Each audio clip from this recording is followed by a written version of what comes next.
How we doing? Happy Monday. Monday is mentoring day for me, so I spend the day mentoring the people on my team. It's also Thanksgiving here in Canada. We celebrate Thanksgiving earlier than our American friends. So we had an amazing weekend giving tons of thanks, and I'm thankful for you guys. I'm thankful for all the love and energy and vibes and all the good that you guys put out into the world. Hey, Britta. Hey, Samson. Hey, Vishav. Welcome. Happy Monday. Happy Canadian Thanksgiving. Extra thankful for everybody here. Swathi, Colorado Springs, Business, Helen, Mohan, Tamara, Remy, Heartache, Miriam. Welcome. We're going to be doing a special IG Live, I think, today. We're going to be doing an interview, which should be fun. Just waiting to see. Lighthouse Academy in the house. Welcome. Anyway, when you're thinking about your mission, what you want to build, I think it's important to really think that, hey, you can't do this alone. And I think a lot of times at the beginning, we're afraid. You're afraid of sharing your idea with people. You're afraid of telling people what you're up to. You're afraid that someone's going to steal your idea. You're afraid that you don't have enough money to hire somebody. And what ends up happening is you stay stuck. You stay small. You stay trying to do everything yourself. Prairie Dodgers in the house. Tess Marie in the house. Welcome aboard. We got movement makers in the house. I love it. So you have to understand that you have to do things. You can't do this alone. You have to trust your idea with other people. You have to start building momentum. You have to start looking at, even if it's part-time, getting some support to help you. We are going to interview. So I just invited you in. I'm going to be interviewed. So this should be fun. And there they are. Hello. Hello. How are we doing, guys? Yeah, great. Thank you. We're awesome. Thank you. Great. Happy Canadian Thanksgiving. Yes, thank you. I appreciate it. We were supposed to do this last week, but then Instagram decided to die on us. Yeah, all social media just went down. Yeah, we lost Instagram, Facebook, WhatsApp, but anyway, we're here now, and I'm happy to be on your show. I'm ready when you are. Awesome. Well, listen, we're so excited to be here, obviously chatting to you today. Really because we've got such alignment and like a crossover in some of the things that we're talking about. So do you want to introduce us? Yeah, so just tell you a little bit about ourselves first before we jump in. So my name's Jonathan, this is Charlotte, and we are Wellness Theory, that's our company name. And we are an online coaching education platform, and we specialize in helping people eliminate stress or unhealthy stress from their lives. And our mission around that is to help people understand that when they're healthy and well, they can become a force for good, no matter how small or big that difference I want to make is. Great. One of the reasons we wanted to hop on with you and talk to you today is because we're hosting an event actually this Friday. It's all about becoming a force for good. And the crossover and the alignment that I was referring to earlier is just the way you talk about that human beings are built to serve. And I think it's just something that is not talked about enough. And we love your take on it. So we'd really love for us to talk about that and expand on it even more. Yeah, so I mean, I wrote a book on it, Built to Serve. We got it here. The basic idea is that humans are built to serve. That if you're not happy, it's because you're not serving.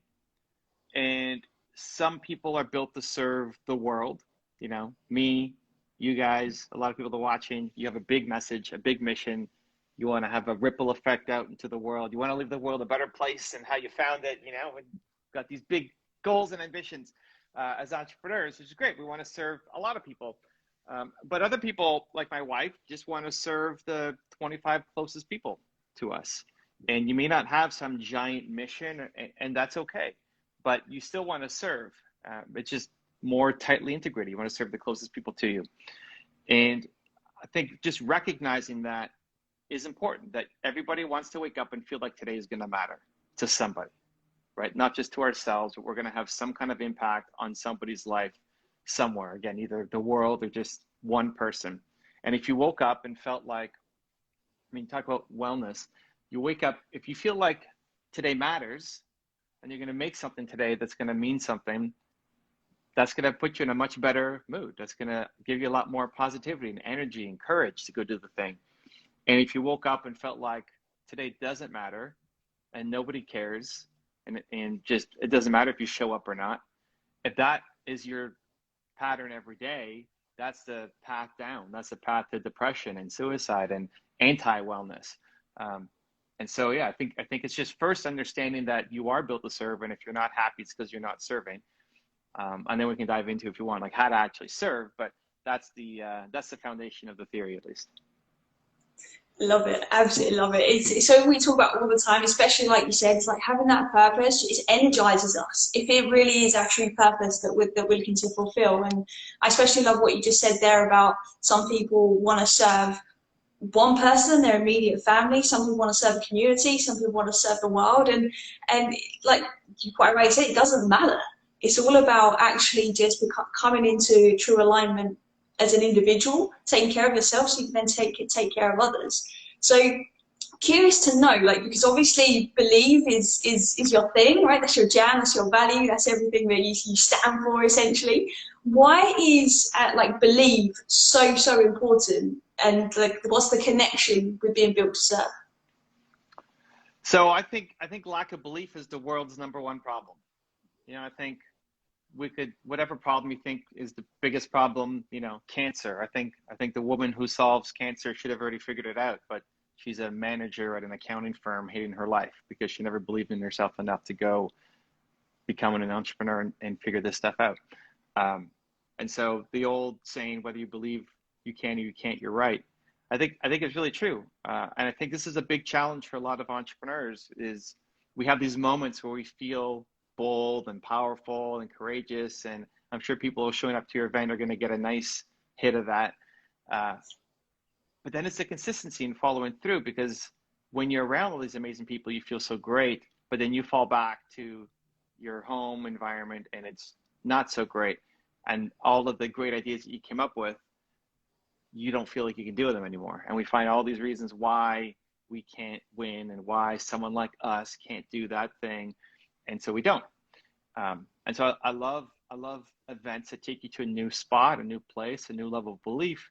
And then it's figuring out, okay, how do we stay consistent on that so that we actually do follow through? And that's where it could be mastermind groups or coaching or better friend circle. You know, even watching videos is why I do all of my YouTube content, to have people be surrounded by people who hopefully pull them forward. So what's the connection about to serve? If you got a big purpose and you know you're capable of doing more, but you don't believe that you can do more, that's a big problem. That's like having your foot on the gas and a brake at the same time. That's a big curse, is that you're sitting there knowing that you should be doing more and that you're capable of doing more, and yet you're too afraid to go off and do more. It's almost better not to know, you know, that you have a big purpose. Ignorance is bliss, rather than knowing that you can do this great thing, but then feeling like you don't believe in yourself enough to chase it down. So that's why I think belief is so important, is you can have all these great dreams, but if you don't believe that they're possible for you, not just for Jonathan or somebody else, they're possible for you, then you'll never chase them down. Nice, definitely. And it's just so true. As we just said, obviously, about belief and that taking action, that follow through it's just so many people work on a superficial level. Like they go to these events and they get that buzz, that high. And then when they go back to their normal life, that lack of belief comes back, and then they just kind of fit back into their day-to-day routine, that comfortable routine, no matter how painful or how much suffering there is there. It's comfortable for them because they know what it is. They're comfortable with it. They know it. They live with it for many months, many years. And that sense of change and going after their dreams and what they want is a scary thing sometimes. For people. So it is that belief in themselves is very, very important, and that purpose to be able to go after those beliefs is vital, because without that purpose is no one's got that drive or ambition to actually want to do anything. So I guess my question to you is, what do you feel is the link between someone's purpose and the state of humanity at the moment? Your purpose and what was the second part of it? The link between someone's purpose and the current state of humanity. Oh, got it. Okay. Well, I'm very optimistic for humanity. You know, I think people are good. I think at the core, people are good. I think 99.9999 percent of us are good. So why is there so much negativity out there, and why are so many people hurting each other? Well, hurt people, you know, so there's just a lot of pain, but people are good. And so I just start from the premise that somebody who's against you isn't necessarily a hater or toxic. They're just in a lot of pain. And even just seeing it like that shifts how you approach the situation. It allows you to bring it with a lot more empathy. Even if you think about yourselves and anybody, you know, watching, listening, when you were hurt, when you were frustrated, when you were overwhelmed, when you know, were not in the best mindset, did you show up as your best self? You know, were you short with somebody? Maybe you were a hater on somebody, you know, but it doesn't mean that you are a hater, period. And so I think it's about, one, whatever mission that you're on, if you understand that the intention is to serve, like my intention is to help, it requires you then to do something that is scary. Or if people come into your event, want to do something big, well, it's going to require you to step outside your comfort zone. You can't just stay doing the same thing that you're doing. So it requires more courage. Well, how do you get it? Well, part of it is understanding that you're trying to serve. Like knowing that if it's just for you and it's just trying to make money, that's going to be a problem. And making money is super important. It has to be in your top 5 list of priorities. It just can't be number 1. But if the intention is to serve and to help, that can often give you the courage to go off and do the thing, whatever that thing is. Now, I believe that your purpose comes from your pain.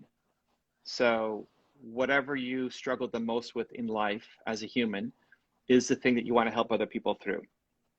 And not physical pain like you broke your arm or something, but like mental pain. When did you feel the lowest? When did you feel the least worthy? When did you feel the biggest lack of belonging as a human? That pain, the pain that you're kind of too afraid to tell people about. You've come through it. You know, you're not all the way where you want to be. That's fine. You know, you're constantly growing and learning. You're not whoever your perfect person is. You're not that person yet, but you're a lot further ahead than you used to be. And there's millions of people who currently are who you used to be right now today. And they need your help, and they need your guidance, and they need your wisdom, and they need you to share. And so if you can hone into that, I mean, we are built to serve, and we know how good it feels to hold the door for somebody or buy a cup of coffee for the person behind you in line, and these acts of kindness, which feel great. But when you can see somebody who is who you used to be, and they have a conversation with you, or they engage with one of your posts on social media, or they DM you, and you see their eyes light up that, oh, wow, I don't have to stay stuck. Because I talked to you, I realize I have hope and I don't have to stay stuck. That's the greatest feeling of all time. So I wrote Built to Serve because that was one of the biggest questions I kept getting asked. Like, how do I find my purpose? How do I find my purpose? How do I find my purpose? It's not that hard, guys. It's not that hard. You don't have to sit on the mountain for 20 years. How to find your purpose? Your purpose comes from your pain. Whatever you struggle the most with in life is what you want to help other people through, because there's tons of people out there right now in the world who are struggling right now and they need your help. Beautiful. Love that answer so much. There's just so much truth that you speak, and it's just so authentic. I think everybody that's listening, including us, can resonate with it, right? Because I think I've never met anybody that hasn't experienced any pain in life, right? Whether that's physical, mental, emotional, and it's something that I think sometimes we don't pay enough attention to it. We spend so much time trying to get away from it, to escape it, rather than actually have that paradigm shift and take a look and see how that can actually serve us as well as other people too. So one of the things, Evan, in your book that you talk about a lot, and obviously I don't want to give it all away for those people that haven't read it. No, but give it away. It's great. There you go. So one of the core things you talk about in there is people living, well, first of all, recognizing and knowing what their one word is, their one core value. So can you share a little bit more about that, and then how that links to purpose and why it's so important? So I go through a process in Built to Serve. It's who I have. And so you start with the idea that you are built to serve. And if you're not happy, you're not serving. Great. Well, then it becomes, well, how do I serve and whom do I serve? So we're kind of skipping around, but the why is the purpose. So your purpose comes from your pain. But before getting to that, I go through the who, which is what's your single most important core value. I believe everybody's got a single most important core value. And when you figure that out, it allows you to live a life much more on purpose. It allows you to, if you're talking about wellness, well, wellness through what? Like wellness can mean different things to different people. Your definition might be different than mine. We know the feeling of wellness. We know how we want to feel. What does a well life look like for us? But it's going to be slightly different. And so if you figure out your most important core value, it gives you that roadmap. And I go through different questions to help figure it out. But did you guys pick one? If you had to pick a single most important core value, what would, it doesn't be the same one. Well, no, we've done the exercise and one core value is impact. And I think that just shone through with the message that we're talking about with wellness theory and everything. So yeah, I'm very excited for that. Is it the same for both of you? Yes, yeah, definitely. Like for me, there's one thing you said earlier, which was basically leaving, well, one thing I learned from Robin Sharma a long, long time ago, and you said it earlier, was about leaving people better than you find them. And that was kind of like a light bulb moment for me many, many years ago. And that was kind of my thing going forward at that point, which is, okay, that makes sense. It's like I wanted that every impact or every conversation or every touch point I have with a person, I want to leave them better than I found them. And then that kind of grew from there to obviously what we're doing now is now on a bigger scale, we want to have that ripple effect and now leave the world in a better place than we found it. And we do that by impacting as many people as we can to be able to have that ripple effect. So they then kind of have that light bulb moment, whereas, oh, okay, there's someone that's struggling or needs a bit of help. Well, I can just, I don't have to do anything. I can just have a conversation with them, and that could plant the seed, that could have an impact on them, that could create that ripple effect towards someone else or towards many more people. So I think impact is definitely such a huge, huge thing that we both study came up with. We both done the core value separately, and that impact section come up. Very common theme amongst the both of us. That's great. So that becomes a lens for future decisions. That's your compass. So as you continue to grow what you're doing, you know, if you're going to launch a website, you're going to start a YouTube channel, you're going to whatever, as you continue to build your company, you're going to need people on the team to help you grow and scale. So impact becomes a primary filter. So you need a videographer who believes in the impact you're trying to have. You need a web designer who believes in the impact that you're trying to create. And this is where a lot of people make the mistake in hiring and bringing people on, is that, hey, you hire people for the right skills. Oh, you can do this, but they have different, it's not that they're anti-impact. It's just not anything that they feel super connected to. And so you've got their brains, but you don't have the heart and soul. Where if you had somebody who's like, oh my gosh, I love the mission that these two are on, and I want to have an impact as well. Somebody's a videographer, they can't go and host events, and they don't want to host events. They don't want to book speakers. They don't want to do all the marketing, all the stuff you guys are doing for your event, but they want to be a videographer that's having an impact. And so when that becomes a filter, you just start attracting the right people to you, right? Like the job ad becomes a videographer who wants to make an impact, right? And so having that clarity then allows you to speed up the purpose. So mine is believe, and believe and impact are pretty close. So I want my job ad for my videographer was, I want a videographer who believes in entrepreneurs. And some people see that and say, that's the stupidest thing I've ever seen in my life. Great. Don't apply. It's probably not going to be a great fit together, like sending you lots of love. And other people will work harder to want to join that because, like, holy cow, finally something that really, really resonates with me. So when you can figure that out, those two things, impact will serve you for life. This isn't just a one word for this year. If anything, you're going to be 120 years old, because we're going to live longer as we get older, and you're still going to care about impact. It's still going to be impact. You're only going to be more about impact. You're going to be hosting your events, 3D hologramming into, stadiums and all sorts of crazy stuff by then. But it's never going to get old. Like, the thing that will always drive you will either be impact on a, so how to break it down? Like, it's always on a bigger scale for entrepreneurs, right? So you want to have big impact, but then also impact yourself. Like, what do you need to do to have an impact on yourself? From the books you read, to the videos you watch, to the clothing that you wear, to the experiences that you go on, whatever you pick up, whatever your who is, your one word, it's always outward facing, but it's also inward facing. And your next big breakthrough is on the other side of even more impact. Like, how can we have an even bigger impact? And that's hard for achievers, because people look at you two and say, but you're doing so much. What do you mean bigger impact? You're hosting events, you're doing all this stuff, you're having such a great impact. But your next big breakthrough is on the other side of even more. Like, how do we even 10x our impact more than what we're doing right now? And having the courage to ask that question and then chase down whatever comes or whatever flows afterwards is a huge insight that I think unlocks everybody. I love one of the things that you said about your own content is that you used it as a play bigger trigger.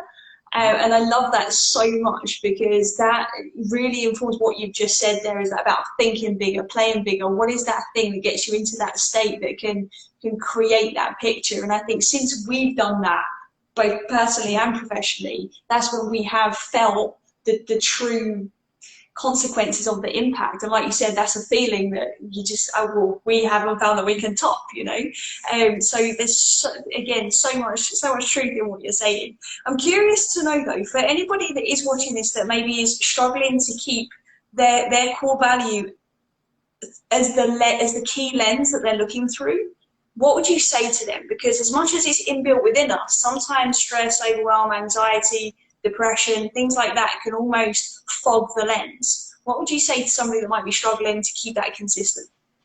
I struggle to keep it consistent. Like, welcome to being a human. We all struggle to keep it consistent. My biggest problem, my who is believe, and my biggest problem is I don't believe in myself enough to do the next thing. So it's about creating habits, routines, and an environment that support you to live that life. So just doing the exercise already opens things up, right? To know that you're about impact. Like, if you were totally honest, how much are you fully living in impact every moment of every day? It's like, it's not happening, right? It's great. Like, that's an opportunity for all. That's not like, hey, you suck because you're not living it. It's like, no, it's an opportunity to keep getting better. So the awareness allows you to at least have a compass. It gives you that map. But then it's about the habits, the routines, and the environment. So for achievers, the morning routine becomes really important. Now, most people don't have a morning routine, period. But for achievers, we all have morning routines. The problem is we're not feeling what we need to feel at the end of our morning routine. Like, if your who is impact, how many times, whatever your morning routine is, whether it's 20 minutes, an hour, 3 hours, I'm not judging. How much do you actually feel at the end of that morning routine that you're ready to go big, a kick-ass impact on the world? Not enough. And a lot of times what people do is achievers will check the box, right? Like, oh, okay, I meditated, I prayed, I whatever, like whatever's on I watched the video, I read the book, I exercised, check. Yes, morning routine done. But do you feel like you're ready to go make a big impact? If you're honest with yourself, it's like often, no, I still feel the same as when I woke up, or maybe like slightly better. This is what achievers don't talk about, but it's the case. So, well, what's wrong? Well, either morning routine, there's something missing from it, or most likely is the routine itself is fine. You just didn't do it with enough intention, because you probably put something in there that does make you feel impact. So let's say it's watching a YouTube video, but while you're watching the video, you're also brushing your teeth, or you're also thinking about your day ahead, or making your bed, or doing something else, and your intent wasn't in it.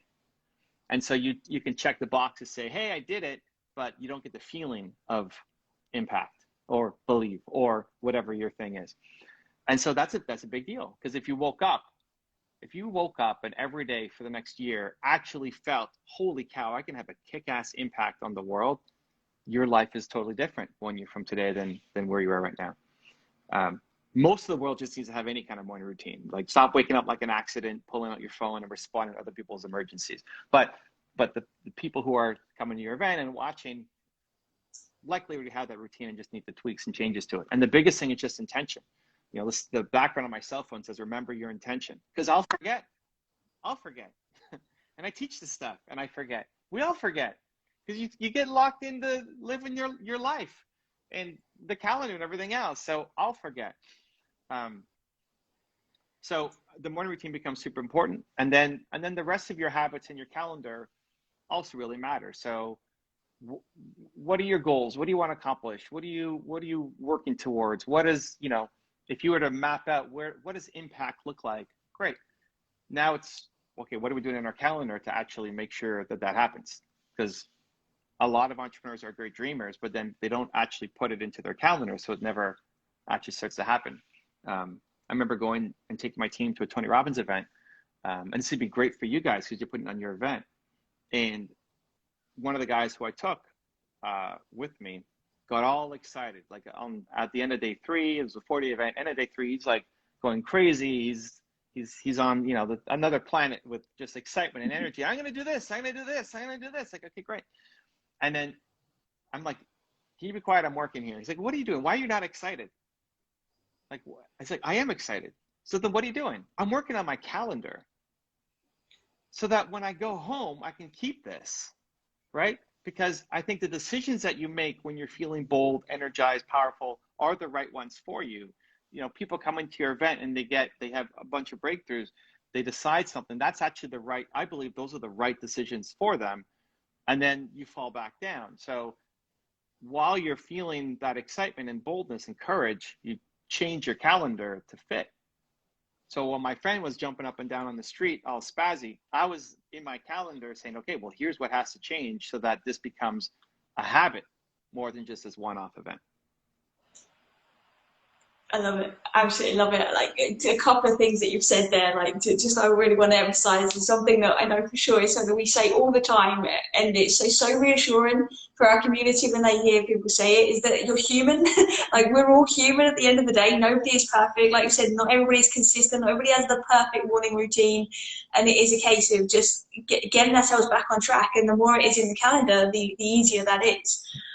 So I love that. Definitely, and I love, I just want to touch on what you said about intention. That was such a game changer for me. I went through so many months and years of doing the so-called perfect morning routine that I put together without actually getting the result I was aiming for. And it took me a while to realize that, okay, I didn't actually have a clear intention behind that. And then and then when I did find that intention, I wasn't feeling the intention.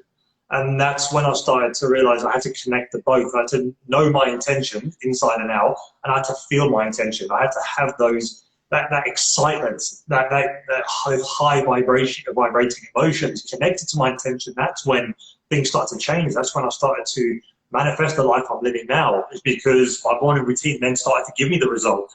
Because I had that intention, I had the emotion, they connected together, and that's when the magic started to happen. And it wasn't the morning routine that was doing it. It was, again, exactly like you said, becoming aware of your intention, and also not beating yourself about the fact if you miss a day or you miss something in your routine. It's like you say, you are human, you're fallible, like things happen. And as long as you're aware of it and you know, okay, this is happening, I need to get back on track, or I need to do this, or I need to change this around. That's what it is. It's always your perfect routine one day might, in 3 months' time, might need to change and adapt to become even better for you. So I think that's extremely kind of powerful. That connecting with the intention and the emotion, and then your morning routine can change from month to month if it needs to, as long as you've got exactly why you're doing it and what direction you're going in, and you've got that excitement and that buzz for what you're doing, that for your purpose. That's when. See, and obviously it just becomes effortless. You just can't flow through it. Yeah, and I know we got to go in a minute, but I would just add, for anybody, anytime you feel like you got it dialed in, that's when you need to push the most. Like look, imagine 2030 you coming back and looking at your routine. This is what I imagine. Like anytime I catch myself like, oh, I got it all dialed in, and this is great.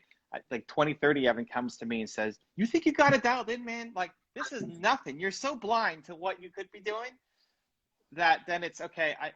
What does even more intention look like? How does my routine get even better than what it is right now? Because whenever, this is the achiever curse, like anytime you think you're doing great, nobody else is going to call you out on it and say that, hey, like what you're doing sucks. Like, but it does compared to where you could go. And I want to get to 2030 Evan before 2030. So when you're feeling low and down and you missed a day and your calendar blew apart, you have some kind of tragedy or COVID hits or like whatever, that's when you need to be more gentle on yourself. Say, hey, I'm going to bounce back tomorrow. I'm going to bounce back next week. I'm going to figure this out. I'm going to get through this. And as entrepreneurs, we're often not, pat ourselves on the back enough and not gentle enough on ourselves.